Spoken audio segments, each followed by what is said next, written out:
Ojo adikang adikung adikuno. Maksudnya ojo adikang itu jangan sombong mengandalkan kekuatanmu. Ojo adikung itu jangan sombong mengandalkan kekuasaanmu. Adikuno itu jangan sombong mengandalkan kepandaianmu. Assalamualaikum warahmatullahi wabarakatuh. Jadi menurut Ki Ageng Suryo Mentaram, rasa hidup manusia sedunia ini sama saja, yakni pasti sebentar senang, sebentar susah, sebentar senang, sebentar susah. Tidak ada orang itu yang senang terus dari lahir sampai mati, tidak mungkin. Orang kok sedih terus, tidak ada senangnya sama sekali, tidak mungkin. Kecuali orang yang tidak mau bersyukur. Jadi selalu hidup ini naik turun, naik turun. Sekalipun orang kaya, miskin, raja, kuli, wali, bajingan, itu paling banyak saya terjemahkan langsung dari bukunya beliau. Rasa hidupnya sama saja, yaitu sebentar senang, sebentar susah. Yang sama adalah rasanya senang susah, lama, cepat, berat, ringan, ini sama. Sedangkan yang berbeda adalah yang disenangi apa. Cuma itu saja yang berbeda. Ada orang yang senangnya punya teman banyak, ada orang yang senangnya punya uang banyak, ada orang yang senangnya kalau ibadah, ada orang yang senangnya kalau rekreasi. Kalau ini beda-beda.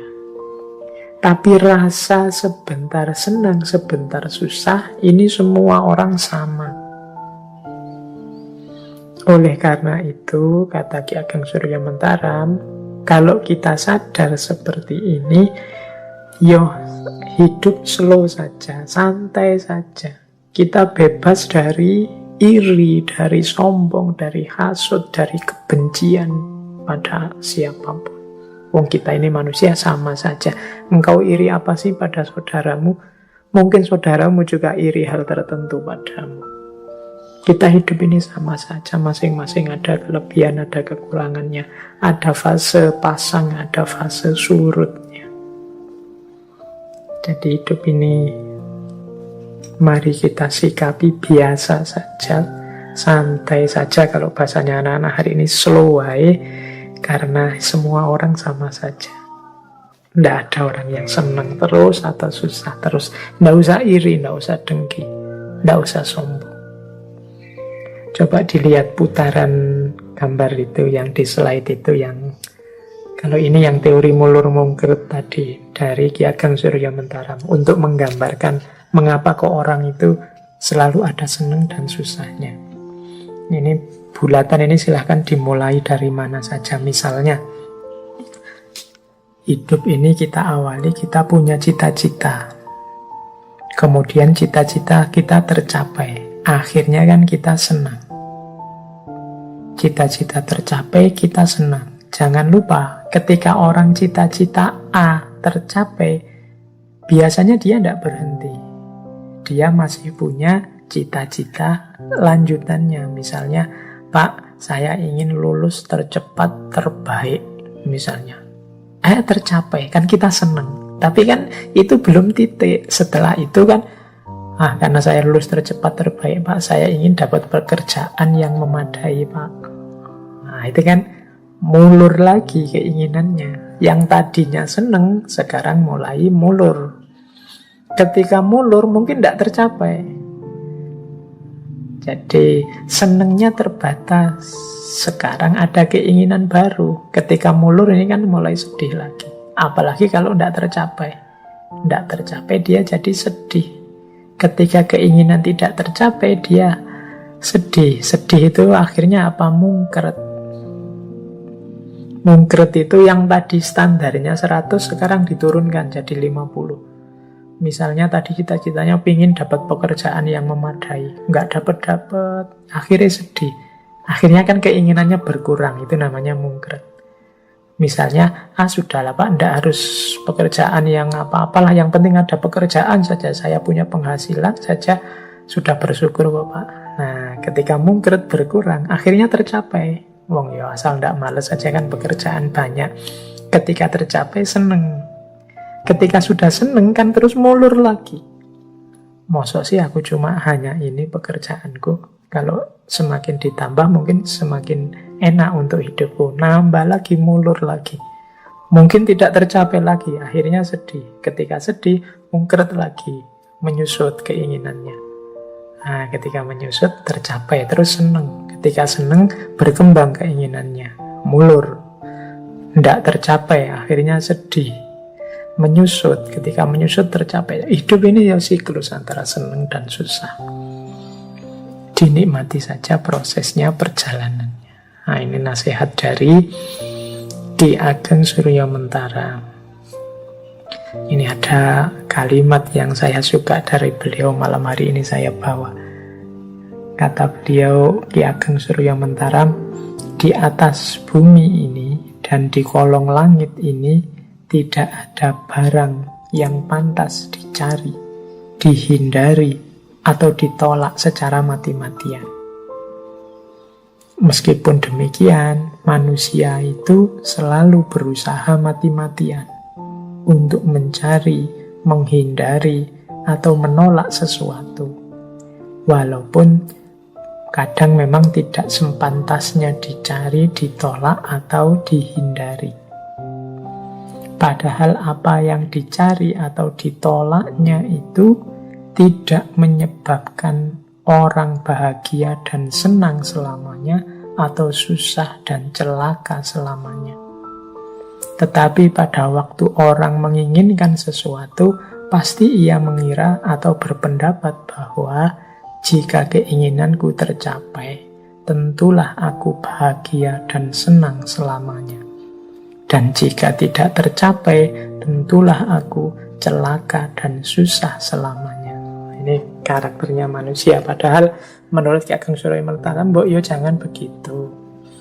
Menginginkan sesuatu boleh, tidak suka atau menolak sesuatu boleh, tapi tidak harus semati-matian itu. Seolah-olah kalau gagal memperoleh yang diinginkan atau menolak yang tidak disukai, terus hidupmu hancur. Atau kalau memperoleh yang kamu inginkan dan menyingkirkan yang kamu tidak sukai, terus hidupmu bahagia terus gitu. Tidak begitu. Hidup tetap akan siklus, kadang seneng, kadang susah. Kadang-kadang kita kan begitu, pokoknya Pak, kalau saya diterima jadi PNS ini misalnya ya, wah sudahlah selesai hidup saya Pak, sudah bahagia terjamin sampai anak-anak cucu nanti. Atau kalau saya berhasil menikahi dia Pak, wah sudah, hidup saya mesti tidak ada susahnya, seneng terus, bahagia terus. Atau kalau saya punya uang 10 miliar saja Pak, wah pasti hidup saya itu ketawa terus, nggak ada sedihnya sama sekali. Kita kan sering punya rasa seperti itu. Atau menolak, wah pokoknya jangan dengan teman saya itu deh Pak, saya akan mati-matian menghindar. Karena teman saya itu tidak cocok sama saya benci sekali sama dia. Semoga dia, kita akan menolak mati-matian. Janganlah Pak kalau kerja di sana itu menurut saya, kita nolak mati-matian. Janganlah Pak kalau menikah dengan dia Pak, saya sudah lama tidak suka dengan perempuan seperti itu, bukan tipe saya. Terus kamu tolak mati-matian. Itu kan kebiasaan kita begitu. Pak Ki Ageng Suryamentara mengingatkan Mbok yo jangan begitu. Jangan keterlaluan mencari atau keterlaluan menghindari. Seolah-olah kalau berhasil yang engkau cari, hidupmu bahagia selamanya, atau sebaliknya. Kalau tidak berhasil menolak yang engkau benci, hidupmu susah selamanya. Tidaklah. Hidup itu akan selalu gilir berganti antara senang dan susah. Baik, teman-teman, kita lanjutkan Kalau tadi sudah kita bahas tentang orientasi hidup masyarakat Jawa dengan memedomani cokro manggilingan, sekarang kita lanjutkan prinsip-prinsip hidup, sikap-sikap konkret ideal masyarakat Jawa sesuai dengan falsafah cokro manggilingan ini. Jadi ini setelah ini kita lihat prinsip-prinsip apa saja, kebijaksanaan hidup seperti apa saja yang dikembangkan oleh masyarakat Jawa. Ya tentunya secara ideal. Secara ideal itu maksudnya yang diinginkan oleh masyarakat Jawa itu seperti ini. Bahwa dalam perwujudannya, manifestasinya hari ini, falsafah-falsafah, prinsip-prinsip kebijaksanaan yang rasanya luar biasa ini perlahan-lahan mulai terkikis. Ya tanggung jawab kita semua untuk melestarikan, mempertahankan, mengkontekstualkannya kembali dengan kehidupan kita di masa kini. Oke, berhadapan dengan cokro manggilingan, prinsip yang paling dasar menurut catatan saya adalah prinsip, ini juga saya ambil dari Ki Ageng Surya Mantaram, ngelemi kahanan, menerima situasi. Prinsip menerima situasi ini mungkin bagi beberapa orang, misalnya yang banyak terpengaruh pandangan-pandangan tentang progres tadi, yang punya wawasan bahwa hidup ini linier, semakin maju, prinsip ngelemi kahanan ini mungkin dianggap prinsip yang pasif, tidak bisa maju. Tapi sebenarnya maksudnya bukan kok orang itu tidak boleh maju atau tidak mau maju, tapi orang itu pertama-tama harus menerima situasi yang dihadapinya saat ini. Maju tapi tidak menerima situasi yang dihadapi saat ini, seringkali produk-produk, mungkin pikiran, mungkin budaya, mungkin gagasan yang dihasilkan jadinya tidak nyambung dengan identitas kediriannya. Tidak cocok. Untuk bisa seseorang itu maju kan harus jelas di mana dia berdiri, harus menerima situasi tempatnya berdiri. Baru kelihatan kita ini maju atau mundur. Tapi kalau orang tidak ngelemi kahanan, tidak menerima situasinya sekarang, susah kita membaca ini orang maju apa mundur, apa setback. Ini yang mungkin menurut saya jadi akar kritiknya beberapa tokoh terhadap peradaban modern. Jadi melupakan kondisi nyata, khususnya kondisi mental spiritual dirinya. Sehingga yang material maju, tapi kemudian yang mental spiritual jadinya mundur. Oke, baik. Nah, cokro manggilingan atau ngelemi kahanan yang jadi perwujudan prinsipnya cokro manggilingan ini, ada kalimat yang saya suka dari Ki Ageng Surya Mantaram itu, yaitu saiki ning kene ngene aku gelem. Jadi mengalami apapun yang memang sudah kenyataan dalam hidup kita, memang sudah terjadi begitu, harus kita terima. Saiki, sekarang, ning kene, di sini, ngene, seperti ini, aku gelem, aku mau. Jadi apapun yang kita alami, yang terjadi dalam hidup kita, pertama-tama kalau bahasanya Nietzsche, filosof barat populer yang terkenal sekali, itu ada istilah jasachen. Jasachen itu mengiyakan hidup.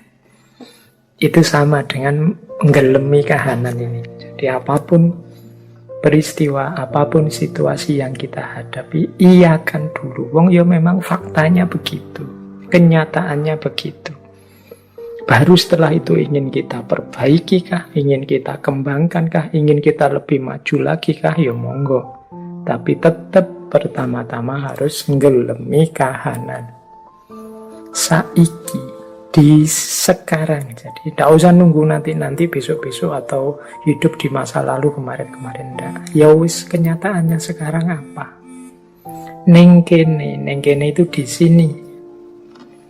Jadi yo kalau saiki itu waktu, neng kene itu ruang. Ndak usah bingung mencari rujukan kemana-mana. Ya wis, diri kita sendiri neng kene, di sini, di situasi sekeliling kita sendiri. Ngene itu ngomong kondisi, situasi, modenya seperti ini. Aku gelem itu aku mau. Misalnya teman-teman mungkin membaca berita, wah orang Indonesia ini kok semakin ngamuan ya, semakin tersinggungan ya. Wah, teman-teman kita sekarang itu kok tambah cerewet ya, meskipun lewat medsos. Wah, tetangga-tetanggaku kok tambah egois ya, tambah susah untuk diajak hidup bersama-sama ya. Misalnya kita ngalami situasi macam-macam itu, ya kita iakan dulu. Ya memang kenyataannya begitu. Banyak orang tidak mau menerima kenyataan, membuat-buat alasan, mencari-cari dalih dari kenyataan, sehingga akhirnya dia malah salah memahami situasi, salah memahami kenyataan. Kalau kita salah memahami situasi, salah memahami kenyataan, tidak menerima kenyataan yang terjadi, ya sulit kalau kita ingin melakukan perbaikan-perbaikan. Oh iya Pak, kehidupan di tempat saya itu sekarang sudah mulai agak egois. Rasa kebersamaannya kurang. Nah, ya berarti terus gimana cara kita menyikapi itu biar lebih baik, kan gitu. Tapi kalau sejak awal kita bikin dalih, misalnya, oh enggak kok Pak, itu kelihatannya saja enggak rukun, aslinya ya rukun kok Pak. Kalau dulu ngobrolnya itu pakai nongkrong-nongkrong di luar bersama, sekarang pakai medsos Pak. Kalau dulu temannya sedikit, hanya kiri kanan, sekarang temannya sedunia Pak. Jadi tiap hari itu medsosan, tiap hari twitteran, tiap hari IG-an. Jadi lebih luas Pak. Nggak bisa yang kayak gitu disebut nggak rukun. Nah ya, cuma kan secara kenyataan harus diakui ketika orang sibuk dengan gadget, ya kedekatan secara fisik, kebersamaan secara fisiknya berkurang dengan tetangga-tetangga, dengan teman-teman di sekitarnya. Nah ini diterima dulu, baru nanti dicarikan solusi, dicarikan perbaikan. Oh iya Pak, sekarang orang-orang itu gampang ngamuk, gampang marah, baperan Pak, mudah tersinggung sekarang. Kita salah ngomong sedikit bisa dilaporkan. Nah, ya diterima saja situasinya memang begitu. Setelah itulah terus solusinya gimana? Nanti kan ada perbaikan. Disitulah gunanya nggelemi kahanan. Banyak yang tidak terima. Ya hidup kita ya ada baiknya tapi juga ada buruknya, apapun itu. Maka kalau ada saudara kita, teman kita menyebut-nyebut buruknya, ya ndak harus kesusu ditolak. Siapa tahu itu memang kenyataannya begitu. Kita terima, kemudian kita perbaiki. Jadi ini tidak harus diartikan kritik barat tadi, misalnya oh ini pasif, ini ndak aktif, ndak, justru terukur tindakannya, ndak asal maju. Inilah gunanya nggelemi kahanan. Makanya nanti di masyarakat Jawa itu ada istilah tadah, peradah, dan ora wegah. Tadah itu tidak meminta apapun. Tidak meminta itu maksudnya bukan tidak punya keinginan, tapi tidak banyak menuntut. Mensyukuri apa yang sudah dicapai. Orang bersyukur itu biasanya ya tidak mengeluh, tidak menuntut. Itu tadah. menerima tadi, nggelemi kahanan. Tapi juga tidak diam. Selanjutnya ada prada. Prada itu mau repot untuk perbaikan sesama, untuk menyumbang tenaga, menyumbang pikiran, nyumbang ilmu, nyumbang harta untuk kehidupan sesama. Itu namanya prada. Jadi setelah menerima tadah, kemudian prada. Jadi tidak ada hubungannya dengan malas atau pasif. Justru dengan potensi yang sudah diakui, dimiliki saat ini, berusaha untuk melakukan yang terbaik, meskipun itu repot, meskipun itu capek, meskipun itu kehilangan. Itu namanya prada. Jadi ikhlas memberi. Dan yang ketiga, ora wegah. Ora wegah itu ndak males, ndak segan, ndak enggan, tidak menunda-nunda, ndak milih-milih ketika akan melakukan kebaikan.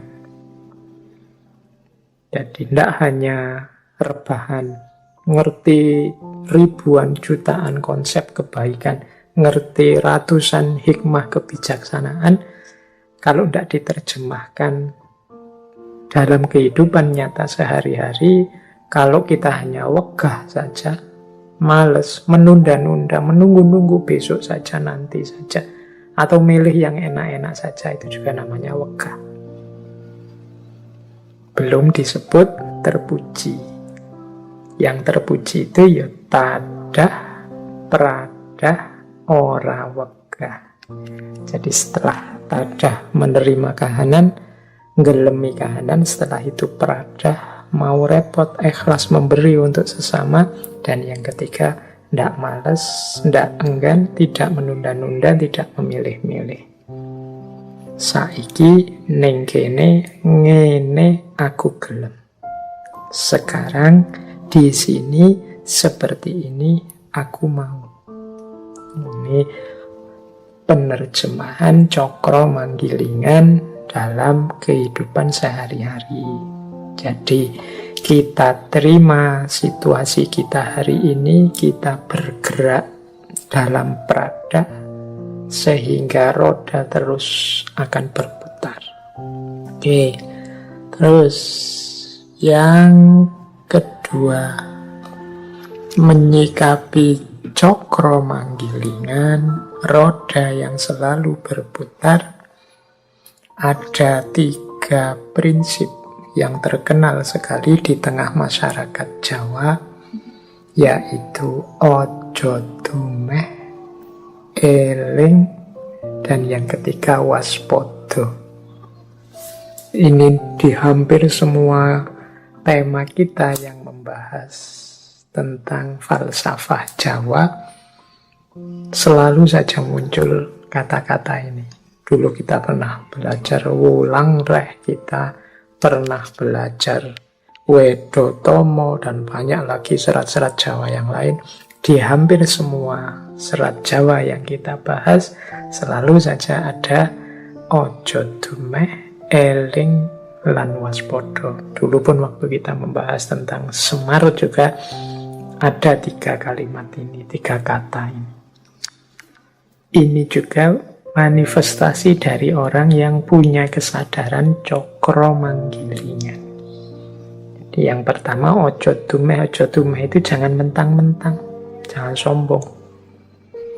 Orang dumeh itu biasanya orang yang punya sedikit kelebihan tertentu dibandingkan yang lain. Makanya sering diterjemahkan sebagai jangan sombong, jangan mentang-mentang. Jangan mentang-mentang pinter terus menyusahkan orang lain dengan ilmu kita. Jangan mentang-mentang kaya terus senang-senang saja, tidak peduli dengan sesama. Jangan mentang-mentang jaya, mentang-mentang sukses, terus menganggap rendah yang lain, semua dianggap levelnya di bawah dia. Itu namanya dumeh. Jadi ojo dumeh. Jangan mentang-mentang ganteng terus sakarepe dhewe gonta-ganti pacar, itu juga ojo dumeh. Jangan mentang-mentang followernya banyak, jangan mentang-mentang apalah, so banyak mentang-mentang itu biasanya ada kelebihan sedikit. Jangan mentang-mentang lah. Mengapa hidup ini berputar? Engkau yang kaya, seberapa banyak kekayaanmu kalau Allah mau detik ini juga besok bisa habis. Kurang apa sebelumnya kaya Nabi Ayub, tapi kemudian hartanya habis, bahkan sakit-sakitan, kehilangan segalanya. Ojo dumeh. Engkau yang jabat, engkau yang jaya sukses, engkau yang pinter. Banyak orang pinter yang keblinger. Maka ojo dumeh. Apalagi engkau yang ganteng, ojo dumeh. Engkau yang cantik, ojo dumeh. Seberapa lama bertahan kecantikan, kegantenganmu, kekayaanmu, jabatanmu, ojo dumeh. Hidup ini berputar. Yang kedua, eling. Eling ini berarti ingat. Eling lan waspada itu biasanya disebut bareng satu paket. Eling itu kesadaran vertikal. Selalu ingat, selalu sadar ada Tuhan, ada Allah yang mengamati kita. Maka jangan lupa diri. Dan yang ketiga, waspada. Waspada itu kesadaran horizontal. Jadi hati-hati. Hidup ini berputar. Hati-hati. Hidup ini tidak selalu seperti yang kita inginkan. Yang di sekelilingmu itu orang lain, alam semesta, bisa mendukungmu, bisa juga jadi bahaya buatmu, bisa membuatmu gembira, bisa juga menyusahkanmu. Yang penting waspada, jangan lupa diri. Nah, ini aspek horizontalnya waspada, aspek vertikalnya eling. Eling itu berdimensi ketuhanan, berarti jangan lupa Allah selalu mengawasi kita. Waspada berdimensi alam kemanusiaan. Kita harus hati-hati, jangan sembrono hidup di muka bumi ini. Kesadaran eling, kesadaran waspada, ini menunjukkan juga kesadaran kita bahwa hidup ini cokro manggilingan, senantiasa berputar. Orang yang tidak eling, tidak waspada, apalagi dumeh, dia tidak sadar bahwa hidup ini berputar, maka jangan kaget kalau tiba-tiba jatuh, kalau tiba-tiba rodanya balik, yang dari atas sekarang sampai bawah, sakitnya akan luar biasa, hancurnya akan luar biasa, karena kita tidak sadar, tidak siap. Jadi yang kedua, prinsip dasar dalam hidup menyikapi cokro manggilingan adalah ojo dumeh, eling lan waspada. Ini saya sendirikan yang tiga ini karena menjadi salah satu prinsip utama dalam kehidupan masyarakat Jawa. Apalagi yang teman-teman Jawa mestinya harus ingat tiga prinsip dasar ini, jangan sampai lupa. Kesehatan mental kita antara lain ditentukan pada ojo dumeh. Ini dimensi psikologisnya. Kesehatan spiritual ditentukan oleh ketika kita eling, menyambung dengan yang atas. Sementara kesehatan hidup sosial bersama orang lain, bersama masyarakat di tengah alam semesta itu kita bersikap waspada. Jadi ojo dumeh, eling lan waspada. Oke, itu paket kedua wisdom yang berhubungan dengan cokro manggilingan. Sekarang kita lihat yang ketiga. Menyikapi cokro manggilingan. Prinsip apa saja yang dihidupkan di tengah masyarakat Jawa, itu saya bawa beberapa prinsip yang ada kata-kata ojo-nya. Ojo itu artinya jangan. Tadi ada ojo dumeh. Nah, ojo dumeh saya sendirikan karena jadi prinsip yang utama. Tapi ini ojo-ojo yang lain. Jadi banyak sekali jangannya. Karena ini kalau dalam bahasa sering saya sebut ini semacam rimnya.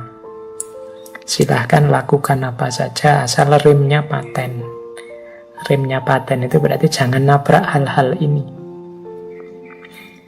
Baik, kita lihat. Orang yang sadar bahwa hidup ini berputar, kadang di atas, kadang di bawah. Yang pertama, ojo adigang, adigung, adiguno. Ojo adigang, adigung, adiguno. Maksudnya ojo adigang itu jangan sombong mengandalkan kekuatanmu. Ojo adigung itu jangan sombong mengandalkan kekuasaanmu. Adiguno itu jangan sombong mengandalkan kepandaianmu. Kekuatan, kekuasaan, kepandaian itu sesuatu yang kita miliki hari ini mungkin, tapi pada saatnya juga akan pergi. Tidak ada orang kuat selamanya, atau dia berkuasa terus-terusan selamanya, atau dia pinter terus, pinter dalam segala hal. Setiap kekuatan, setiap kekuasaan, setiap kemahiran, kepintaran ada batasnya. Dalam hal tertentu mungkin kita pintar, tapi dalam sangat banyak hal yang lain kita termasuk yang tidak tahu apa-apa. Di ranah tertentu mungkin kita berkuasa, punya kekuatan, punya kekuasaan, tapi di ranah yang lain yang justru lebih banyak, lebih luas, kita tidak punya kuasa apa-apa, tidak punya kekuatan apa-apa. Yang namanya manusia selalu ada batasnya. Orang sombong itu merasa kekuatannya tidak terbatas, kekuasaannya tidak terbatas, dan kepandaiannya juga tidak terbatas. Orang yang merasa kekuatannya tidak terbatas itu biasanya menganggap yang lain lebih lemah dari dirinya. Orang yang merasa bahwa kekuasaannya tidak terbatas biasanya cenderung menganggap yang lain lebih rendah dibandingkan dirinya.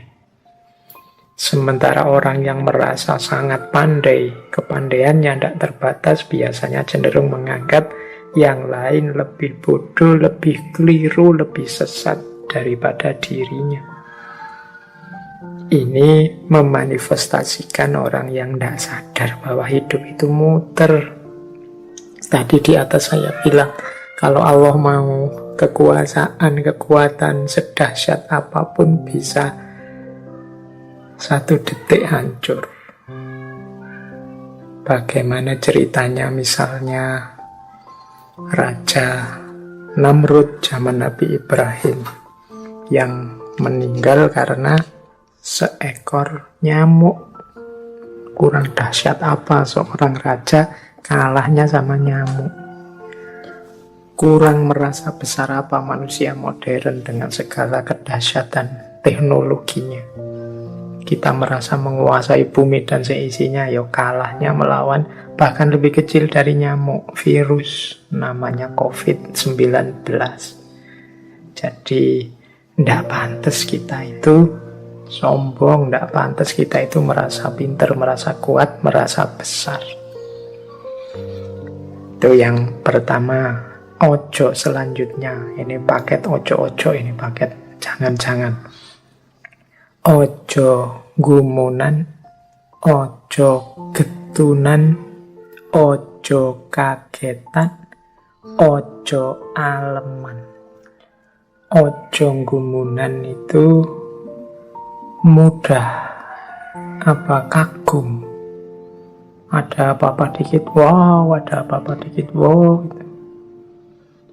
Itu mudah kagum. Orang yang mudah gumunan, mudah kagum itu biasanya mudah ditipu, mudah dibohongi. Yo, fenomena viral itu kan banyak memanfaatkan logika manusia yang suka gumunan. Wah, tadi itu ada ini loh, peristiwa alam yang begini loh. Wah, tadi itu gumunan, orang kagetan. Jadi orang kaget itu biasanya terus orang gumun itu biasanya tidak waspada. Orang wow itu biasanya terus tidak bisa berpikir jernih. Jadi bagian ojo yang kedua ini menggiring orang tidak bisa berpikir jernih, gumunan. Kalau kita sadar cokro manggilingan, sadar bahwa segala sesuatu sudah ditentukan oleh Allah, mungkin kita tidak terlalu gumunan. Kalau Allah menghendaki, ya apapun bisa terjadi. Yang kedua, ojo getunan. Getunan itu mudah menyesal. Orang yang mudah menyesal itu menunjukkan bahwa perbuatannya tidak terkontrol atau tidak maksimal. Orang menyesal itu kan karena mbok kemarin aku begini, akhirnya ndak begini. Mbok kemarin aku begitu, akhirnya ndak. Itu orang mudah menyesal itu biasanya orang yang sembrono, tidak serius, tidak memberikan apa yang dia punya sepenuhnya.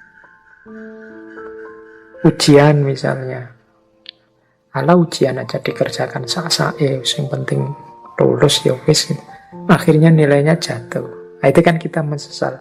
Mbok coba kemarin saya ngerjainnya sungguh-sungguh, mestinya nilaiku lebih bagus lagi. Getun, ya salahnya sendiri kemarin tidak serius. Jadi getun, tidak memberikan yang 100%, tidak berupaya sepenuhnya. Ini menyebabkan orang getunan.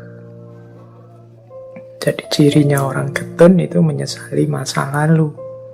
Mengapa masa lalu disesali? Karena dia tidak serius. Maka ojo getunan.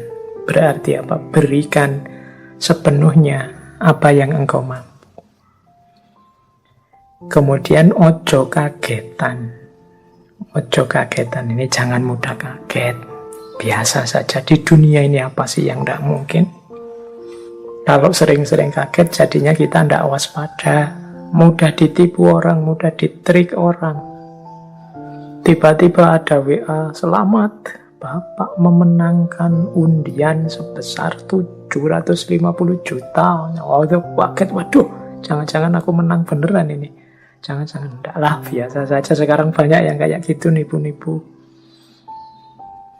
Jadi, memanfaatkan situasi psikologis kita yang mudah kaget. Kalau tiba-tiba ada kabar apa itu terus kita kaget. Ketika kita kaget, kita tidak waspada.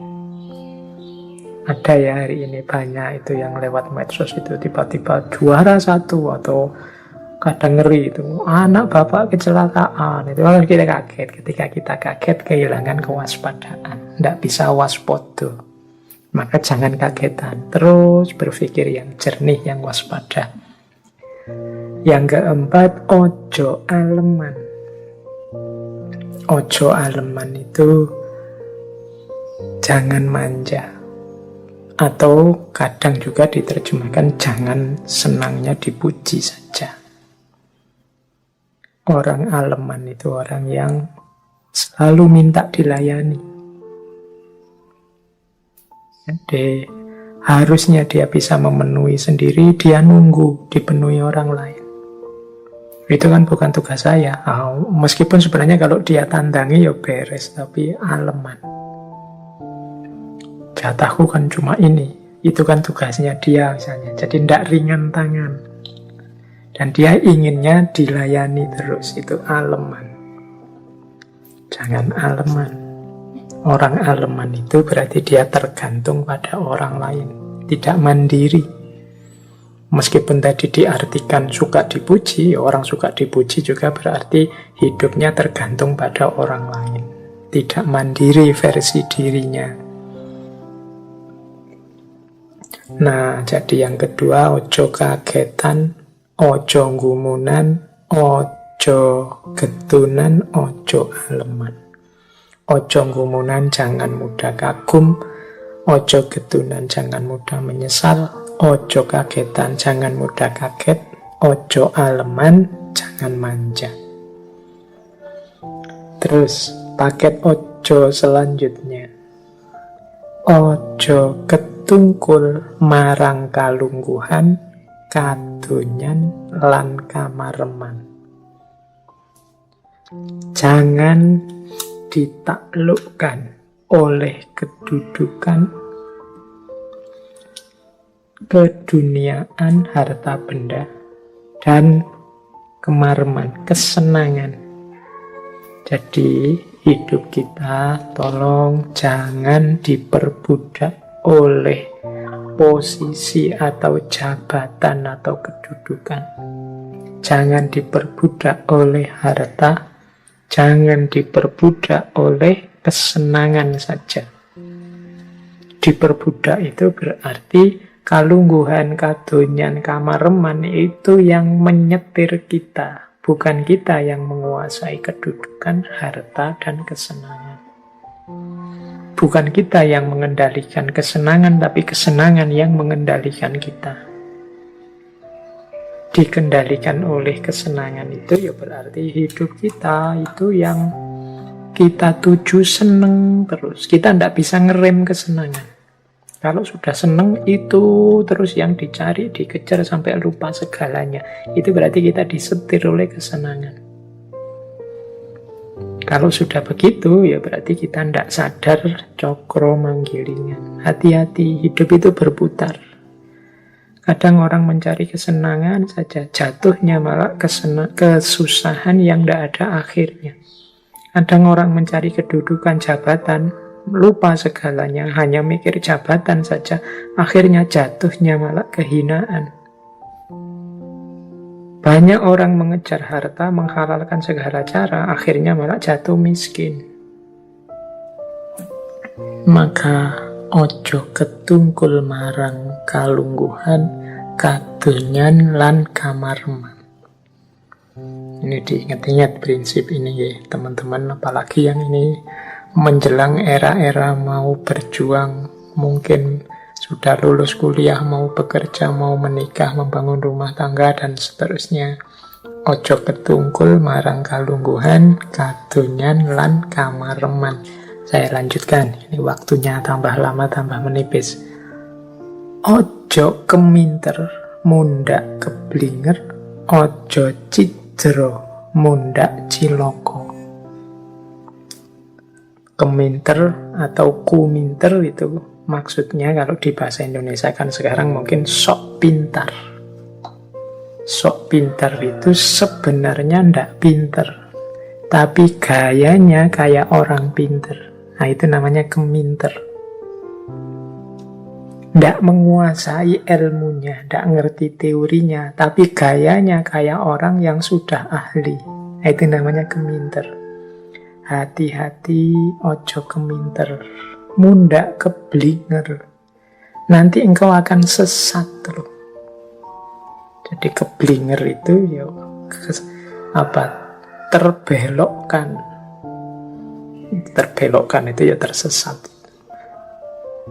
Jangan keminter deh. Kalau ndak ngerti bilang aja ndak ngerti. Kalau belum mendalam jangan kesusu mengajar. Ojo keminter. Jangan kesusu ngeser-ngeser hal yang kamu ndak paham bener segala isi dan konsekuensinya. Hari ini kan kadang-kadang kita ndak sadar jadi orang keminter. Wong yo fikih ndak ngerti, kita memfatwai orang lain. Ini ndak boleh, ini haram, ini makruh, ini bid'ah, dan lain sebagainya. Nah ini kan memfatwai orang lain, memvonis orang lain dengan fatwa agama. Wong kita ini bukan ahli fikih. Biarlah yang ahlinya saja yang menilai. Kalau kita bukan hakim kan jangan menghakimi orang lain. Ojo keminter, nanti keblinger. Keblinger itu sesat. Maunya orang lain jadi lebih baik, malah dirinya sendiri sesat. Kalau dirinya sendiri sesat, ya yang disampaikan nanti menyesatkan orang lain. Engkau keblinger nanti. Jangan keminter. Pinter itu bagus, tapi jangan keminter. Sok pintar. Kemudian ojo cidro mundak ciloko. Cidro itu bisa diartikan curang, bisa diartikan berkhianat, bisa diartikan jahat. Jangan melakukan yang jelek, yang khianat, yang jahat, nanti engkau celaka sendiri. Apa yang engkau tabur, itulah yang engkau panen. Kalau engkau menaburkan yang jelek-jelek, panenmu juga pasti jelek-jelek. Tapi Pak, buktinya tetangga saya senang terus meskipun dia jahat sampai meninggal. Jangan lupa, hidup ini tidak hanya alam purwo, alam madya, tapi juga ada alam wusono. Di sanalah yang sejati akan kelihatan. Ojo cidro mundak ciloko. Baik, itu paket selanjutnya. Terus ini. Ojo milik barang kang melok, ojo mangro mundak kendo. Ojo milik barang kang melok itu jangan merasa memiliki apapun yang menempel padamu. Jadi semuanya itu tidak hakiki.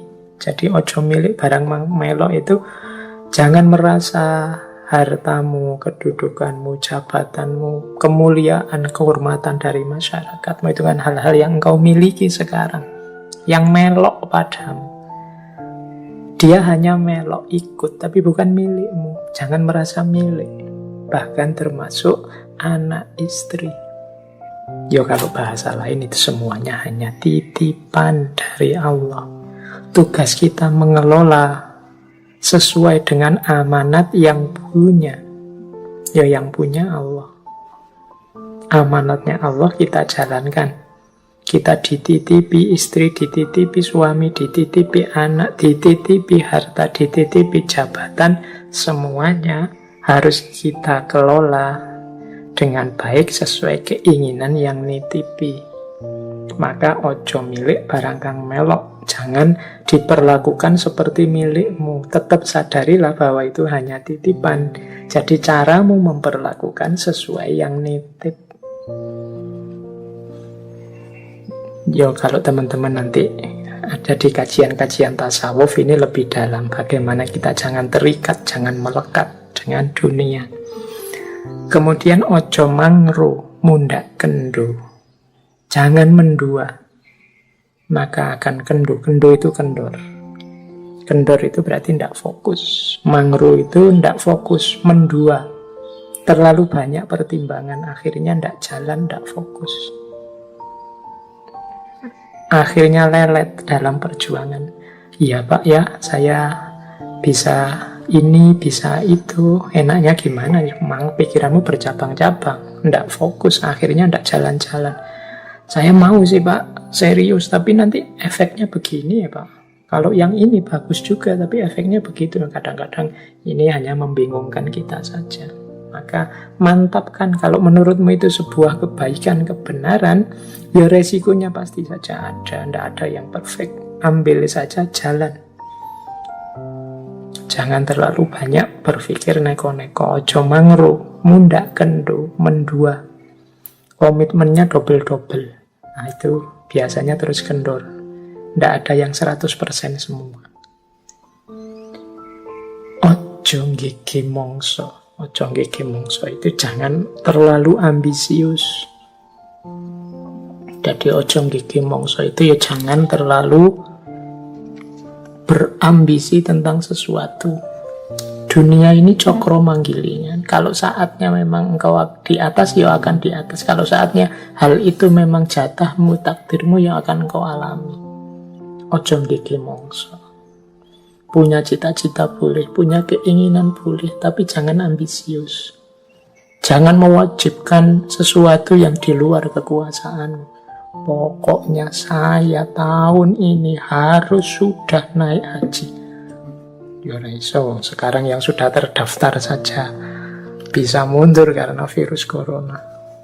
Ojo nggih mongso.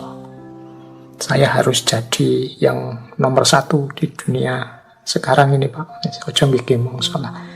Yang biasa-biasa saja. Jangan terlalu diperbudak oleh ambisi-ambisi duniawi. Baik. Wah, ini waktunya sudah mau habis. Ada beberapa lagi, saya baca cepat saja ya. Semoga nanti lain waktu bisa kita lanjutkan khazanah-khazanah falsafah Jawa yang lain. Ada cara menyikapi cokol manggilingan yang lain, yaitu alon-alon waton kelakon. Alon-alon waton kelakon ini ya falsafah Jawa yang sering dikritik orang, dianggapnya orang Jawa itu terus berarti lelet, ndak bisa kerja efektif, kerja yang cepat, ndak. Alon-alon waton kelakon itu fokus pada hasilnya. Alon-alon waton kelakon itu mau menggembalakan prosesnya, mau mengikuti step-stepnya, ndak kesusu. Ada logika kalau dalam filsafat itu namanya pragmatisme. Fokus pokoknya gimana caranya hasilnya segera kelihatan. Nggak, kalau di Jawa alon-alon waton kelakon itu intinya di hasil sepenuhnya sesuai yang kita inginkan. Kita ikuti prosesnya step by step. Itu yang disebut alon-alon waton kelakon, pelan-pelan tapi mantep. Itu arahnya ke situ. Kalau memang waktunya di atas, ya kita akan di atas. Kalau belum waktunya, seperti apapun kita tetap di bawah. Segalanya ada pergilirannya sendiri. Kalau memang belum jatahnya, tidak akan nyampe ke kita. Kalau memang sudah jatah kita, apapun yang terjadi akan sampai. Maka jangan gigi mongso, alon-alon saja. Semoga cita-cita tercapai. Alon-alon waton kelakon. Ada juga mungkin falsafah yang lain, yang ini juga saya tulis, sopo nandur bakal ngunduh. Siapa yang menanam, dia yang akan panen, menuai. Fama ya'mal miskola dzarratin khairan yarah wa ma ya'mal miskola dzarratin syarran yarah. Becik ketitik olo ketoro. Barang siapa melakukan kebaikan, dia akan terlihat. Barang siapa melakukan kejelekan, dia juga akan terlihat. Dan yang terakhir saya bawa, Gusti Allah ora sari. Nah, ini juga falsafah yang menurut saya luar biasa dari tradisi Jawa, yaitu Allah itu tidak tidur. Tidak usah khawatir. Pak, saya itu sudah serius loh Pak. Kok rasanya roda saya tidak naik-naik ke atas ini, kok di bawah terus. Pak, saya sudah melakukan banyak sekali kebaikan. Salah saya apa tuh Pak? Kok nasib saya seperti ini? Itu kan kita rasanya menggugat Allah. Tidak usah khawatir. Gusti Allah ora sare. Yang penting tandurlah yang baik-baik, maka engkau akan panen yang baik-baik. Becik ketitik olo ketoro, ikuti prosesnya. Alon-alon waton kelakon, ojo nggigi mongso.